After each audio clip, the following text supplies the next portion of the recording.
welcome. Today's session, Balancing Visitors and Residents in a Post-COVID World. My name's Jeff Senior, and I'll be moderating the panel today with a group of terrific experts. My background is I'm the vice chair or former vice chair of marketing with Visit California, and I co-chair the California Sustainability Subgroup. We've got a lot to cover today, a really terrific conversation. It was all brought about by what we dealt with last year. If you recall or were able to join the earlier session, you heard some green shoots around 2021 after what has arguably been a very difficult year that we've all had to deal with. The lockdown forced millions of people to behave in a very different way. They discovered the great outdoors, and that had an impact. And a lot of us, while trying to be prepared, it caught us by surprise. It had a big impact, a lot of stress on a lot of communities. In fact, there were scenarios where certain destinations were actually telling visitors, please don't show up here. Not the kind of welcome that we in the travel industry want to suggest. It really also highlighted the interconnectedness of our business with the economy, with the residents, with the visitors, and how it all really works very, very closely together. So with that as a preamble, let's talk to our panelists. First, I'm very excited to welcome Stacy Corless. Stacy is a member of the Mono County Board of Supervisors, and that area represents the Mammoth Lakes. Next up is Diane Norton. She's the tourism manager for the state of Idaho. And it's exciting to have someone from out of state joining us as well. And then finally, last but certainly not least, Dave Polivy is the co-owner of Tahoe Mountain Sports. And what I particularly find interesting was that he was the mayor last year during this incredibly exciting time for the town of Truckee. So with no further ado, let's see if we can't jump into some questions. And for everyone, Dave, why don't you kick it off? What were some of the key vulnerabilities that were exposed in your destination? And I guess even more importantly, what kinds of solutions were created?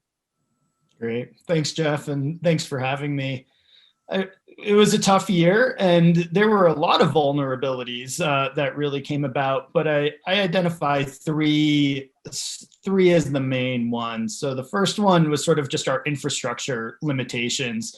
Our trailheads were full, parking very full, sanitation facilities not able to keep up, and some of our litter mitigation, trash cans, things like that, just overflowing at all times.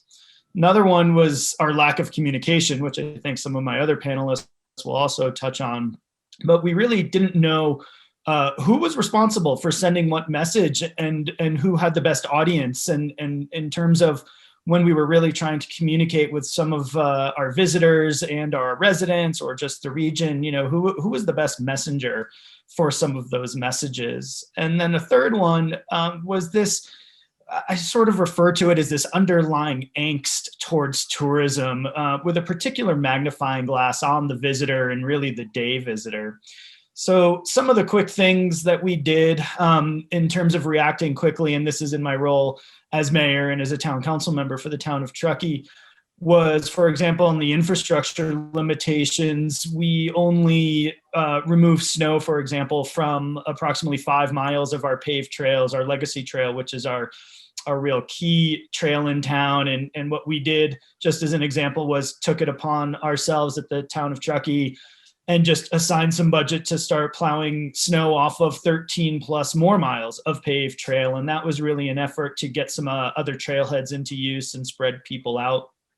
And then really on the tourism side, one of the bright spots and one of the solutions that we really dealt with was that it was sort of time for our local tourism authority to start making a transition towards what they really referred to as sustainable tourism. And this really provided a great platform and opportunity for them to speak loudly and really change course in the direction that they were headed. So really a recognition that destination stewardship was going to be a really important overall goal and strategy as we move into the next few years, especially from a tourism perspective. And really that goal is to really start to address this underlying angst from the actual residents of the community and start to solve some of the problems that our residents saw being a result of some of the tourism that we saw this summer. So we had a lot of issues, we had a lot of challenges, but we really tried to make the most of them. And hopefully I'll get a chance to talk about some of that later as well. Good. Look forward to hearing about those shortly. Thanks, Dave. Appreciate it. And Diane, how about you? Same question. Why don't you tell us a little bit about vulnerabilities that your destination experienced? And again, more importantly, some of the solutions that you were able to creatively come up with. Yeah, thank you, Jeff. So I kind of echo what Dave had said earlier about communication. So it's been an interesting year. Some businesses have had record years, while others took massive revenue hits and they're barely hanging on. So I just want to share one of these things that my tourism partner had shared with me. You know, the analogy was, we're all in different boats, but we're in the same storm. And with that, and being a captain of one of the boats, what it really exposed to us was, how do we improve our program communications with our 7 travel regions in these extreme emergency situations? And our solution is we've created a series of online workshops, and they were tailored to help us and our destination marketing organizations really create a roadmap to recovery, stability, and communication.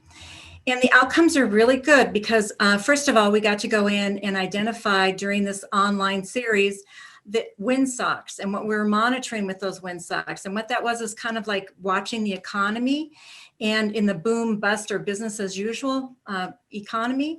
And also we figured out what we really were missing was the antidote information. Those are those ears on the grounds that can tell us exactly what's going on. For instance, business closings, business openings, all that type of information is what we're missing in our communication strategy. So this really gave us an opportunity to zero in on that. Now, as we move forward and we're post-COVID, we're still having our monthly check-ins, and we're also still seeking that information about the ears on the ground. And plus, what has really been helpful for us from the for communication is we've identified one communication person per 7 travel regions, and that's who I reach out to on a monthly basis to look at the windsocks and to see what's going on in each one of their regions. That's great. Thanks, Diane. I love that whole notion of better communication and delegating the authority more broadly. That's good stuff. Stacy, we'd love to hear about your destination as well, the issues that you had to wrestle with and some of the solutions you were able to surface. Great. Well, we had a lot of the same issues, infrastructure shortfalls, communication problems as we experienced record visitation over the summer. One thing, Mono County is over 90% federal public land. All of our outdoor tourism and recreation destinations are public land. U.S. Forest Service, Bureau of Land Management. We're the eastern gateway to Yosemite National Park. We have state parks as well. And each of these agencies, first of all, we have a large number of administrative boundaries we have to deal with, but that our guests have no idea that exist. And second, with COVID, each of these agencies had different rules of engagement with COVID. So for instance, with the U.S. Forest Service, so I live in Mammoth Lakes and we're entirely surrounded by the Inyo National Forest. With the Forest Service, they had some really strict COVID protocol in place for their frontline employees and, real public interaction, which, for instance, our California Welcome Center is housed inside a U.S. Forest Service building. And so it stayed closed most of the summer, just as, tons and tons of first-time visitors to the area are coming in, looking for somewhere to camp, trying to figure out what to do. We couldn't open our visitor center. So this lack of on-the-ground presence was a real problem. And our solution was to create an on-the-ground presence. And we did that through a trail host program. So we stationed people at key trailheads and tourism destinations. Even in front of the closed visitor centers, we had tables with information. Even just people needed paper maps and just some good old-fashioned advice on what to do. Great. Thanks, Stacy. That's good stuff. I'm seeing a theme here, right? That the destinations all of a sudden had to get into the tourism management business, and that was critical to the progress you were able to make. David, I'd love to go back to you. You had a really interesting challenge, and it was one that was news nationally. I know that I read it in the New York Times. Our good friends at the Chronicle made sure to keep it on the front page. And that was the angst, if you will, between the residents of Truckee, the greater Tahoe area, and short-term rentals. I wonder if you might comment a little bit about what that experience was like. Sure. Probably the hardest experience I've been through as an elected official so far, for sure. So housing in general, much like in the rest of California, has really been at the forefront of our community's issues for a number of years now, but COVID really just exaggerated that. And so, some of the players that I'll talk about here were really the jurisdictions. So the county, the towns in our region, some of our local lodging purveyors, the multinational short-term rental platforms, we all kind of know who they are, and then our local resident community. And, unfortunately, short-term rentals are really easy targets for a lot of reasons, but mostly because they sit empty most of the time. And visitors are the ones occupying them occasionally. And when our community is in such a housing crisis, many of our residents truly believe that short-term rentals should either, be banned outright or really curbed significantly. So what started to happen was all of our local property managers, our hotels were abiding by the health orders, but the big platforms really weren't. And they didn't do much at all to really deal with the respect for different local orders during COVID. Many locals caught on, many of our residents caught on to what was happening, saw people coming in and out of a lot of the short-term rentals in our community and started to contact the media, turned it into a big story, as you just mentioned, resonated really across the state and the country. So the political pressure just ramped up significantly and was quite intense. We actually, after the initial shock of all of this, I actually feel like we had three pretty big wins that our community was able to attain because of this heightened attention. So first, we actually got their attention finally. So after months of trying to connect with some of these platforms to no avail, our neighboring county, Placer County, their Tahoe office coordinated with the city of South Lake Tahoe, our town of Truckee, and both counties to co-author a pretty formal letter to help us with a request to help us curb leisure travel and overnight stays. And this was the first time they had actually responded to our concerns. So they responded. We actually opened a line of communication. In my opinion, they still fell a little short on some of the refund policies that were offered. But at the end of the day, for such a rural area, and Stacy knows this well, for a rural small area to finally have a communications channel is just a real opportunity for us moving forward. The second outcome that I think was obviously extremely successful was we were able to pass a general ballot measure for a 2% increase in our transient occupancy tax, which is going to result in almost $700,000 annually for housing, open space, and wildfire mitigation. With all the perceived visitor impacts that were really happening in 2020, it was pretty easy to get our community on board for this one, especially in sort of an anti-tax election cycle and things like that. So we were quite successful. We had over 83% vote yes on that. And then lastly, as I always like to say, many like to say it, don't let a good crisis go to waste. But we had planned in 2020 as the town to do an 8 to 12 month big community process around short-term rentals, have big conversations, what should we do? How should we handle this? We were super concerned about how controversial it was going to be and just a really challenging dynamic, but sort of due to the crisis, our community was actually more ready than we thought. And so our town leadership really went to work, and we were able to complete an entire short-term rental permitting and nuisance package in 6 weeks, from literally the start of the drafting of that package all the way to council approval.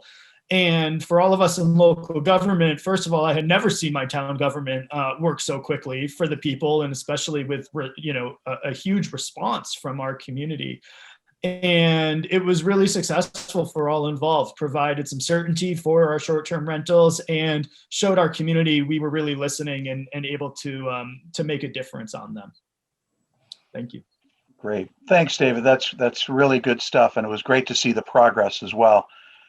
Diane, I think all destinations had a similar experience, but I loved some of your examples in the volume of newcomers, first-time travelers to some of the destinations, and some of the experiences that everyone else had to deal with as a result. And I'm curious how you were able to manage that process and frankly help educate them and help them be better visitors.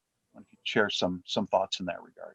Oh, yes. Thank you, Jeff. Yeah, we did experience a lot of first timers, which I think in the Western states, we all had that same thing happen in our states. The first thing we did is we really wanted to get ahead of the curve. And we're kind of like other state tourism offices where we created a COVID landing page just to they were able to navigate the waters. And we had an interactive map of Idaho on that, where they could check to see if there's mask mandates, what was going on in the community, et cetera, as far as COVID. And then also we quickly started our collaboration project with our federal and state partners.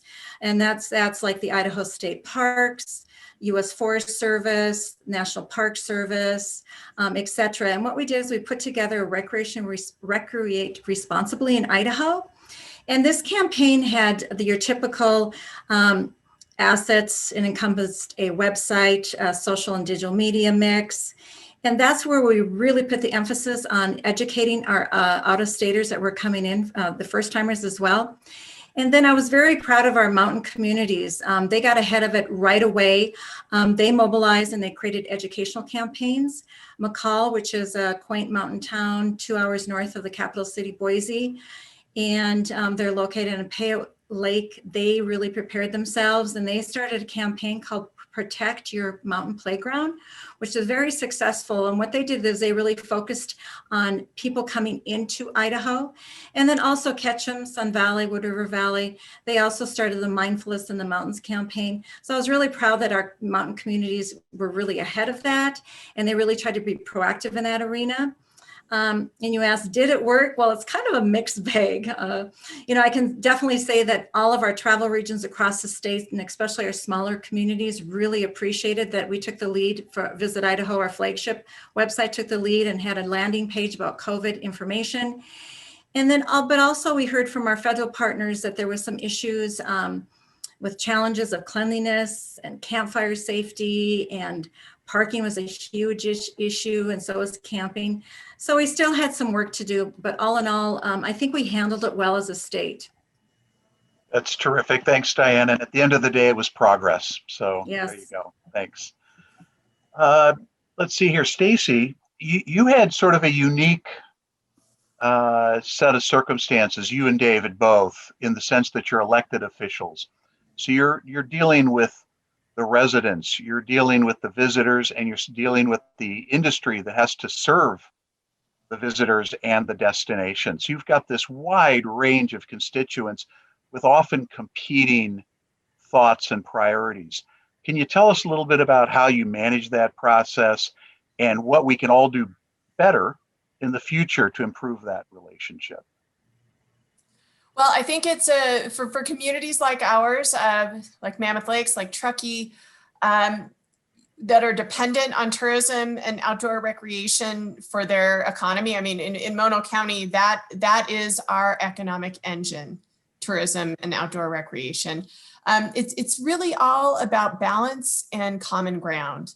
So for me, being a member of the Board of Supervisors, of course, my phone would ring, you got to do something about the people here. You got to do something. They're camping illegally. They're going to burn our town down.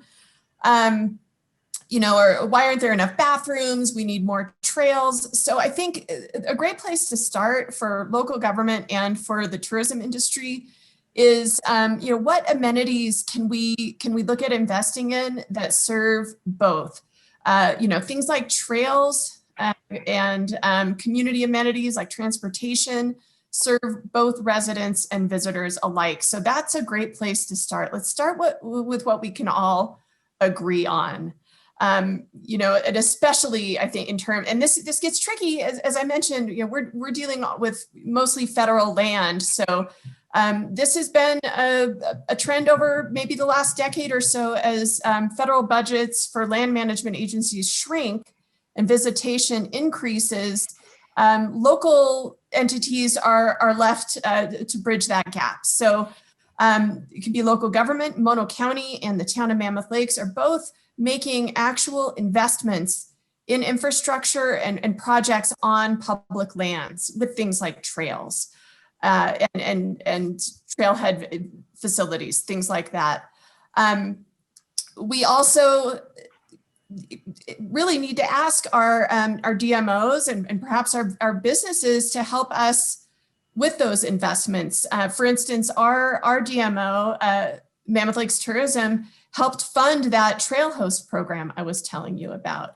And that's something that really makes our local residents feel good, like it's a true partnership. But we absolutely have to work together on this and find solutions and start with things that benefit our visitors and residents. Great. Thank you, Stacy. For each of you, I'd love to get your thoughts based on the issues that you wrestled with last year, and in fact are still wrestling with to varying degrees.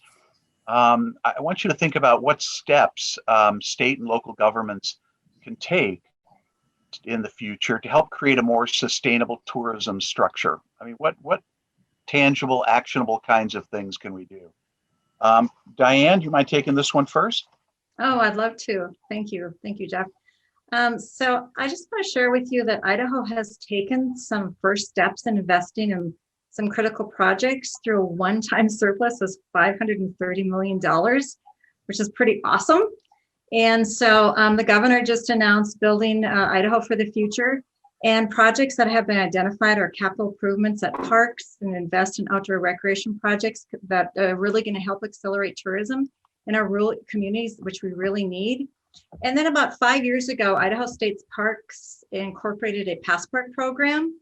And that passport program was for locals and visitors to purchase like an annual sticker that gave you access to all the 30 parks.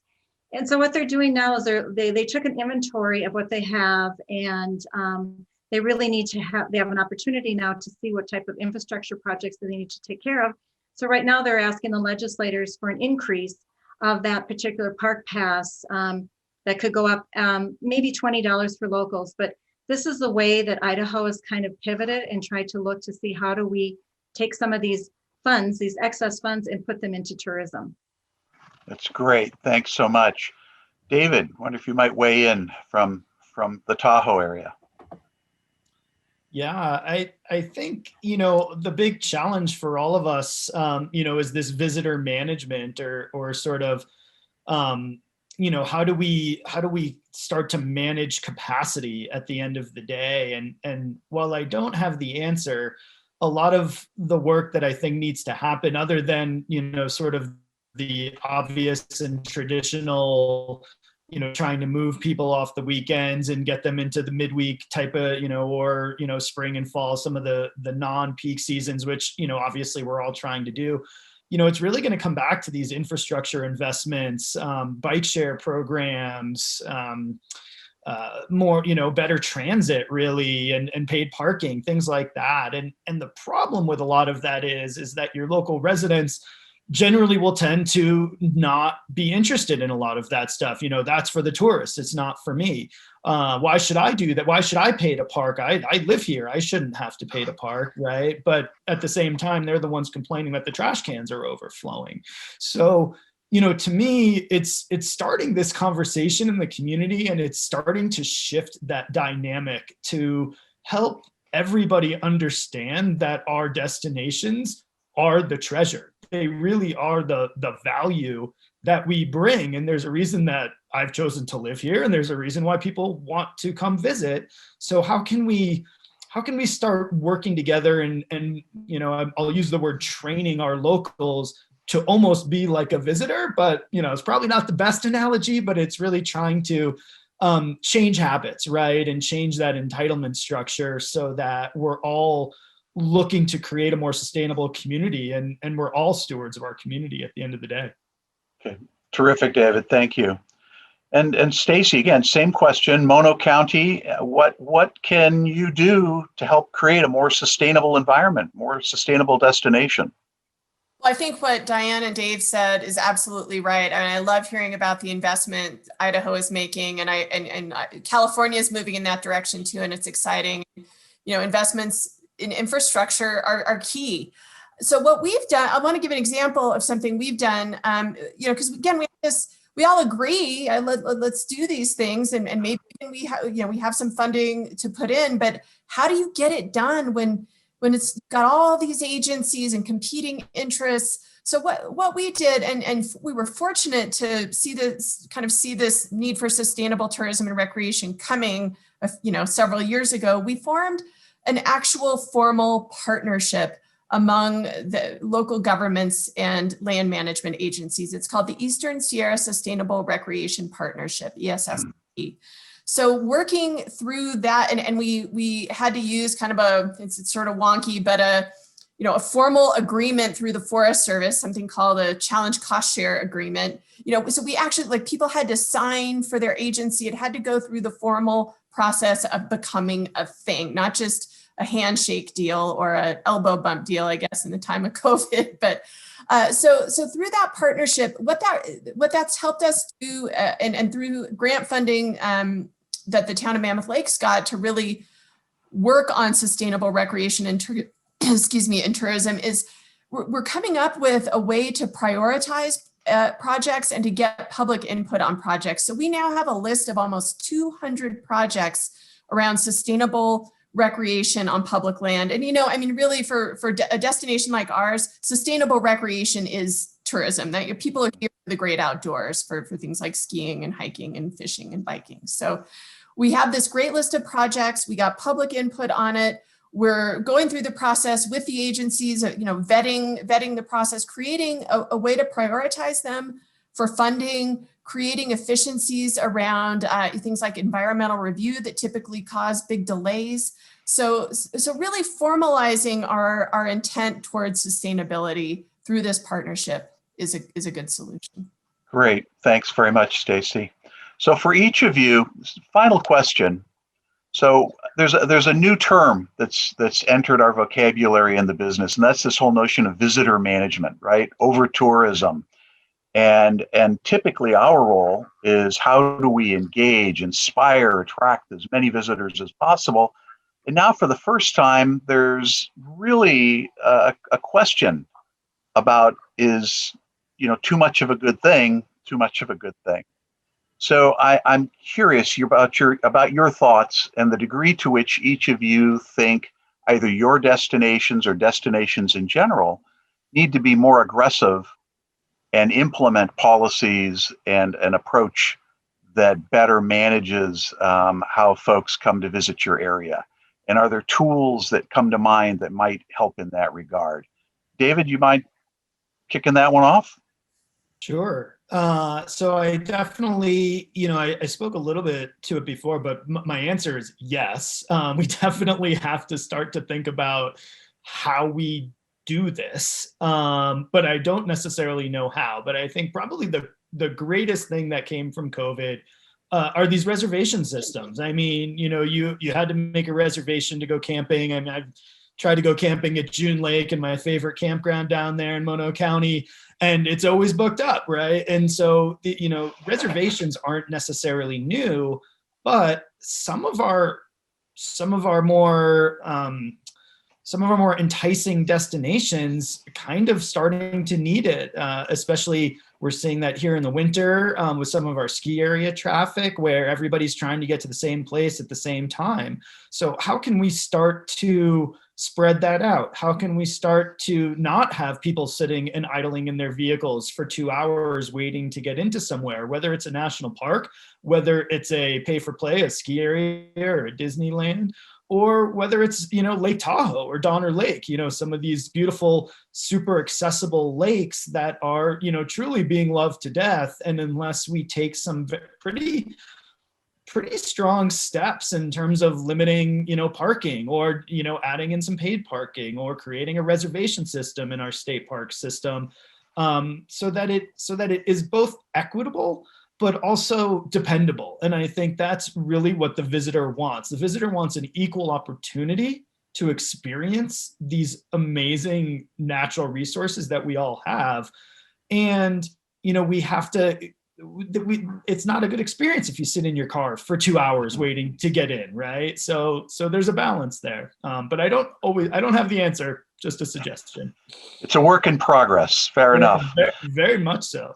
We're getting tight on time, and we want to respect everybody's commitment. So, Diane, I wonder if you might address that same question about our role. Yeah, I sure can. Yes, thank you, Jeff. David, I echo everything you said. I mean, it's and we're a work in progress as well. So what we've really tried to focus on is PR and advertising management and promotion management. So we know where we have to dial back in certain areas where we can't promote them because they are maxed out. So what we've tried to do is pivot our marketing and our PR efforts to those unknown gems in Idaho, and give them some love and attention, and move that the people that are coming into our state, filter them throughout different areas. But it's a difficult task, because we all know, well, especially for Idaho, last year was a lot of first timers, but we're a second, a lot of people come here and this is their second or third time. So they're repeat visitors. So that's what we're working on right now, is implementing that plan of moving them around to different gems in Idaho. That's great. Thank you so much. Stacy, you wrap us up for the day. Sure. Well, we had as the Eastern Gateway to Yosemite National Park, we had a direct experience with a reservation system. As most of you know, Yosemite National Park had mandatory reservations when they opened in June through October.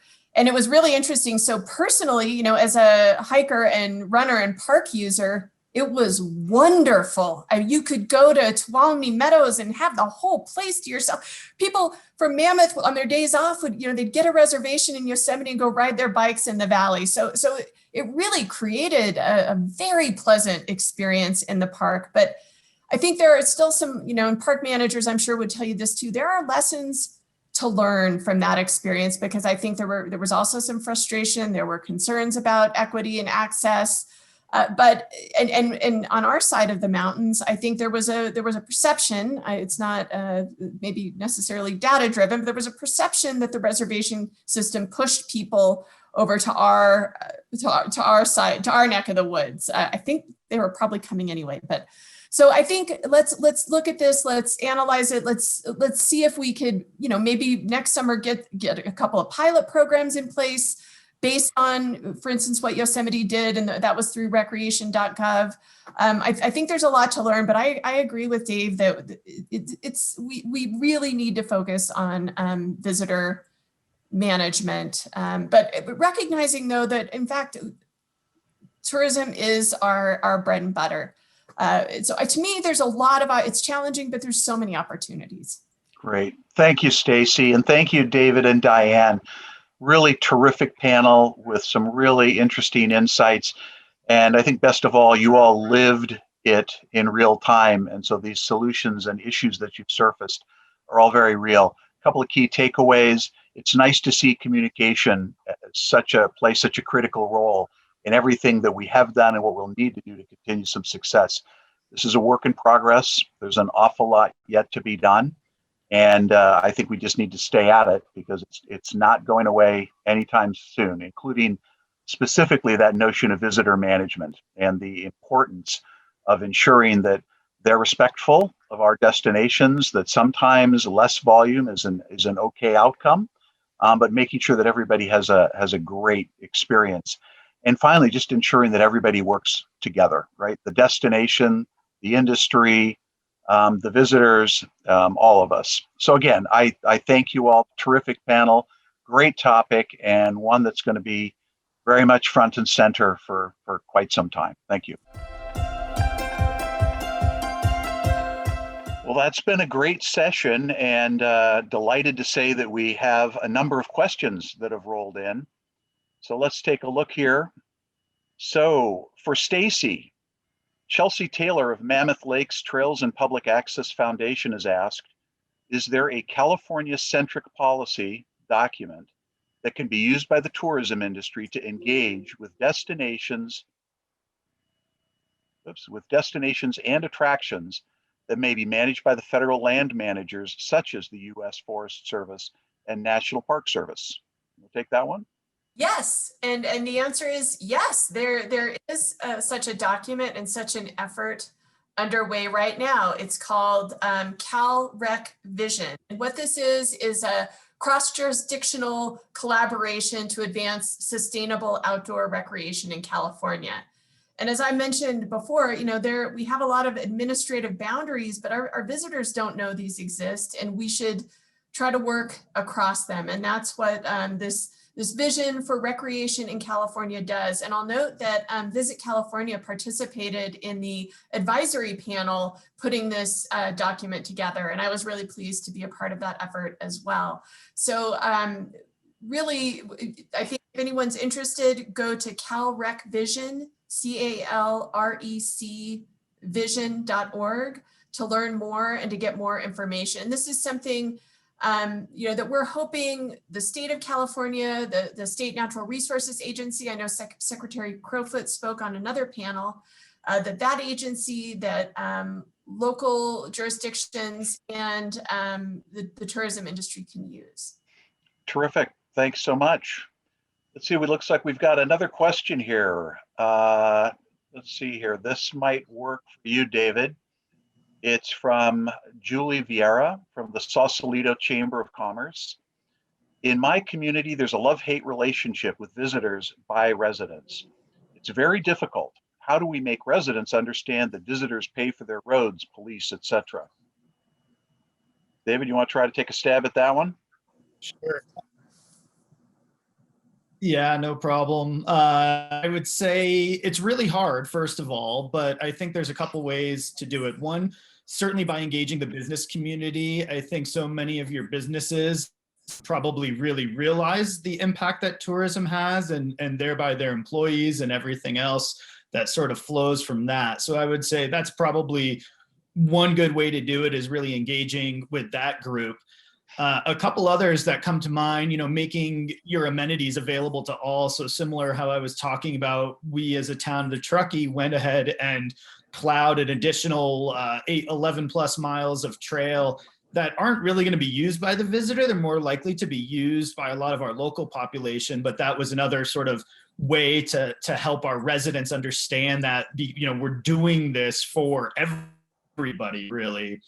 And then I think one of the best ones that we've used is really expressly tying your transit occupancy tax dollars and revenue spending to exactly where that funding is going. I think, you know, in our case, we spend a lot of it on housing, transportation, and infrastructure. And so when you start to really show your residents that not all of your revenue, a good portion of your revenue is going to some of these amenities that your local resident population enjoys, is another great way to maybe get that point across. Terrific, thanks. Let's see here, the third question. You know, Diane, I'm going to ask you to take this one, but Stacy, perhaps you could weigh in. And this is from Shyla with Sonoma. What steps are being taken to increase the diversity of visitors to your destination and opportunities for people of all income levels to visit and enjoy outdoor spaces? Are there programs in place? Well, hi, Shiloh from Sonoma. Thank you for that question. From Idaho's perspective, we've always been around the surrounding states around us. Idaho's been kind of known as an affordable destination. And about maybe I want to say 3 years ago, we did, and it was an initiative, but what we did is we did a campaign around free and affordable in Idaho. So we have a lot of public lands, and Stacy's going to touch on that, but we are kind of known as that as a destination, which is affordable, but we also have the component of a lot of free camping, a lot of sites that are available, bike trails, hiking trails, et cetera, that are free. So we've always said we free, and we're a very affordable state. So Stacy, I'll let you weigh in. For a place like Mono County and Mammoth Lakes that has so much public land, I think it's really important to remember that public lands belong to everyone. They don't belong to the current residents, and of course we thank the original residents, the native people of the area who have always been wonderful stewards of these places. So, I think reminding visitors, working with public land management agencies who really have a strong mission right now to be inclusive and create more diversity in the way they're managing lands and welcoming people to those lands. So I think there's great opportunity to, again, work with other agencies to increase diversity and to be welcoming. Great. Terrific. Thanks, Diane. Thanks, Stacy. Let's see here. Question number 4. David, this seems right in your wheelhouse. So this is from Joe Poe, Bishop Chamber of Commerce. What considerations are being given to defining a carrying capacity to manage the number of visitors? Wow. Yeah. Hey, Joe. Thanks for that question. And I think that's the question actually so many of us are struggling with right now. And that really sets the stage for kind of what this conference is about, what our panel was about, and how we move this forward is how do we create these equitable metrics that we can really start moving the needle on. Off the top of my head, I think, gridlock, traffic, infrastructure, trailhead overflowing, things like that are some of the issues, parking types of things. And really, how do we start to look at, that and understand what the implications are? And, those of us with ski areas, for example, what are the days we're sold out? How many days are we sold out? And is there demand above and beyond that? So that's our challenge. I think that's all of our challenges in this sphere right now and in the tourism industry is how do we start to make those decisions and start to move this conversation forward? Terrific. Great. That's all I Thanks. have on that one. I was going to say that's a really tough one. I'll go out on a limb and say there probably has not been an awful lot of work in terms of capping / defining carrying capacity in the given destinations. But I suspect it will be part of things that need to be, part of our game plan going forward. So I do have a question that is really for if Stacy and David could weigh in. It's from Val with Reading. So Diane had discussed first-time visitors last summer in Idaho. And the question has to do with your biggest issues this last summer. And if you couldn't describe some of your most difficult challenges that California, and we're down to our final 2 minutes. So if Stacy, you want to weigh in with a quick 60 seconds, and then we'll wrap up with David. Sure. Well, Dave just described a lot of the things, trailheads, parking, campgrounds, everything that just got overwhelmed with the volume of visitors looking to experience the outdoors. Those were the biggest, most pressing issues. And again, we did our best, to try to address those on the ground with, more bathrooms, more trash dumpsters, trail hosts, anything we could do to try to mitigate the impact it was having on the land. Great. David, anything you want to throw in? So sort of a final remark? I think Stacy summed it up well. Yeah, I think Stacy summed it up well. I'll leave it at that so we don't go over and say that all of these issues really compound themselves, and it's up to all of us as residents, as elected officials, as tourism officials to really understand the next steps and figure out where we go from here and start to really think critically about how we manage all of these visitors who really want to be in our destinations, and we're lucky to have them. So it's a great problem to have. Now we just have to figure out what comes next. Great, thank you. Well, to everyone watching, I hope you enjoyed this panel.